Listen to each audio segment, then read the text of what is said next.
2 Samuel chapter 18. David mustered the men who were with him and appointed over them commanders of thousands and commanders of hundreds.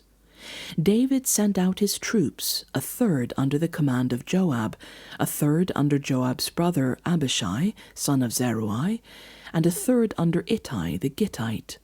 The king told the troops, "I myself will surely march out with you." But the men said, "You must not go out. If we are forced to flee, they won't care about us. Even if half of us die, they won't care. But you are worth 10,000 of us. It would be better now for you to give us support from the city." The king answered, "I will do whatever seems best to you." So the king stood beside the gate while all the men marched out in units of hundreds and of thousands. The king commanded Joab, Abishai, and Ittai, "Be gentle with the young man Absalom for my sake." And all the troops heard the king giving orders concerning Absalom to each of the commanders. David's army marched out of the city to fight Israel, and the battle took place in the forest of Ephraim. There Israel's troops were routed by David's men, and the casualties that day were great, 20,000 men. The battle spread out over the whole countryside, and the forest swallowed up more men that day than the sword. Now Absalom happened to meet David's men. He was riding his mule, and as the mule went under the thick branches of a large oak, Absalom's hair got caught in the tree.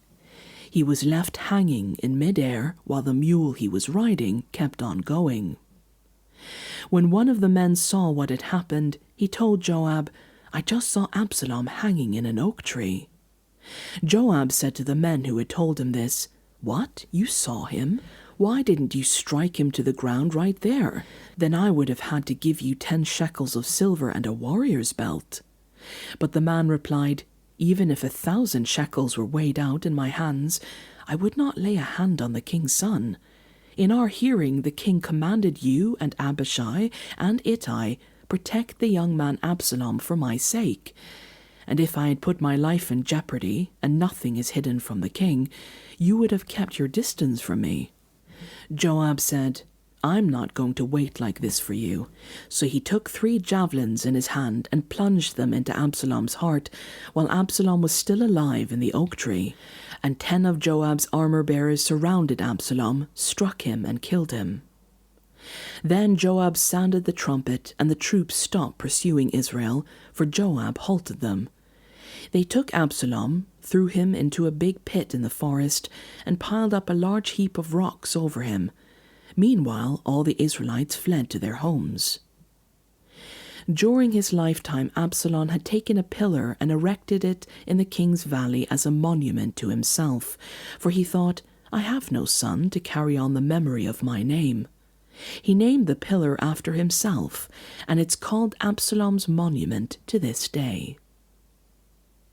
Now Ahimaaz, son of Zadok, said, "Let me run and take the news to the king, that the Lord has vindicated him by delivering him from the hand of his enemies." "You are not the one to take the news today," Joab told him. "You must take the news another time, but you must not do so today, because the king's son is dead." Then Joab said to the Cushite, "Go, tell the king what you have seen." The Cushite bowed down before Joab and ran off. Ahimaaz, son of Zadok, again said to Joab, "Come what may, please let me run behind the Cushite." But Joab replied, "My son, why do you want to go? You don't have any news that will bring you a reward." He said, "Come what may, I want to run." So Joab said, "Run." Then Ahimaaz ran by the way of the plain and outran the Cushite. While David was sitting near the inner and outer gates, the watchman went up to the roof of the gateway by the wall. As he looked out, he saw a man running alone. The watchman called out to the king and reported it. The king said, "If he is alone, he must have good news." And the runner came closer and closer. Then the watchman saw another runner, and he called down to the gatekeeper, "Look, another man running alone." The king said, "He must be bringing good news too." The watchman said, It seems to me that the first one runs like Ahimaaz, son of Zadok. He's a good man, the king said. He comes with good news. Then Ahimaaz called out to the king, All is well. He bowed down before the king with his face to the ground and said, Praise be to the Lord your God. He has delivered up those who lifted their hands against my lord the king. The king asked, Is the young man Absalom safe? Ahimaaz answered, I saw great confusion, just as Joab was about to send the king's servant and me, your servant, but I don't know what it was. The king said, Stand aside and wait here. So he stepped aside and stood there. Then the Cushite arrived and said, My lord the king, hear the good news. The Lord has vindicated you today by delivering you from the hands of all who rose up against you.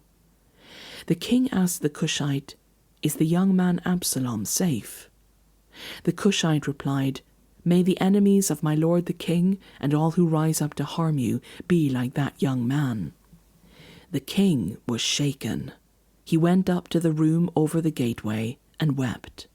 As he went, he said, Oh, my son Absalom, my son Absalom, if only I had died instead of you. Oh, Absalom, my son, my son.